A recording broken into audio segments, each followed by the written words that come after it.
رضیہ خاتون نے کہا، جب یہ عیاش حکمران دشمن کی بھیجی ہوئی شراب، حسین لڑکیوں اور دولت کے نشے میں بدمست پڑے ہوتے ہیں، اس وقت اللہ کے سپاہی ریگزاروں کو کوہستانوں اور سمندروں میں کٹ رہے ہوتے ہیں۔ صلاح الدین ایوبی: بھائی، تمہاری عمر بھی صحراؤں میں لڑتی گزر رہی ہے۔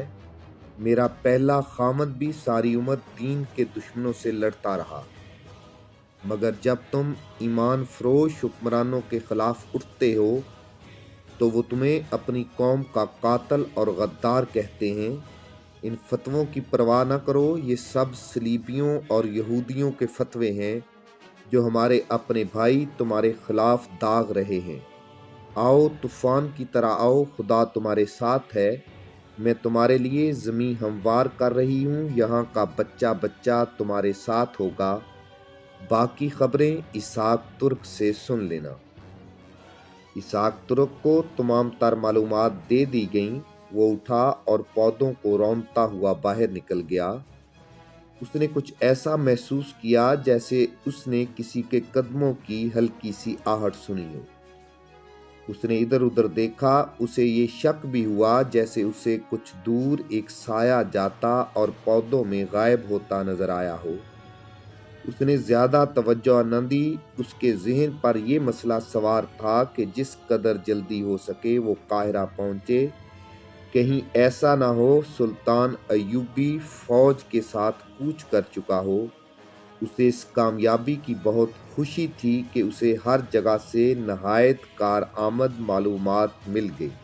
وہ اپنے ساتھیوں کے پاس گیا، بہت جلدی میں کھانا کھایا اور روانہ ہو گیا۔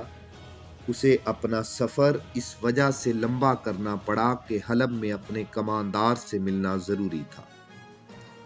حلب پہنچا، کماندار سے ملا۔ اس نے اسحاق کو تازہ دم نہایت اچھی نسل کا گھوڑا دیا، پانی کے چھوٹے مشکیزے اور کھانے کی چیزوں سے تھیلا بھر کر گھوڑے کے ساتھ باندھ دیا۔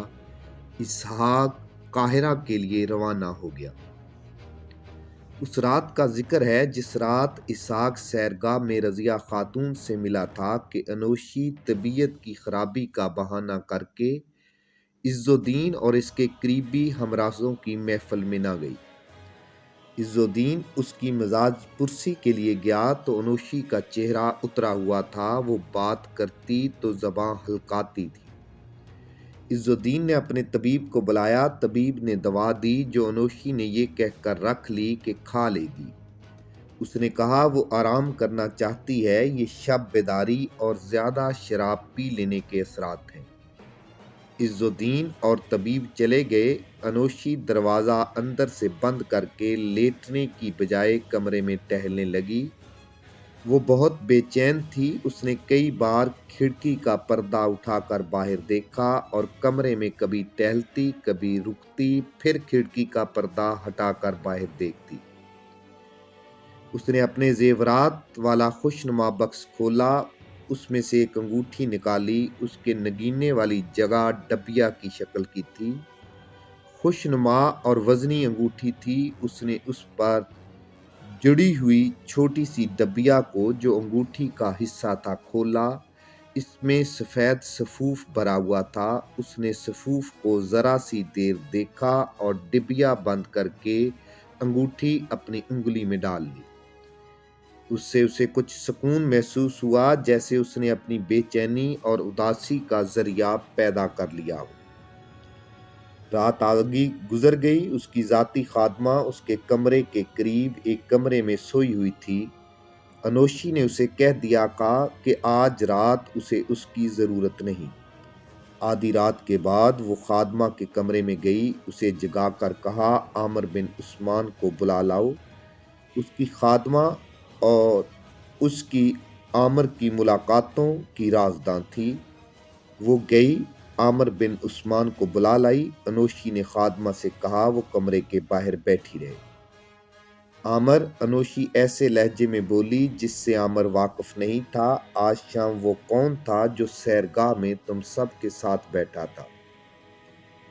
کوئی بھی نہیں، عامر نے لا علمی کا اظہار کرتے ہوئے جواب دیا۔ میرے پاس کوئی نہیں آیا تھا، میں تو خاتون کی سواری کے ساتھ محافظ بن کے جاتا ہوں اور ان سے دور رہتا ہوں۔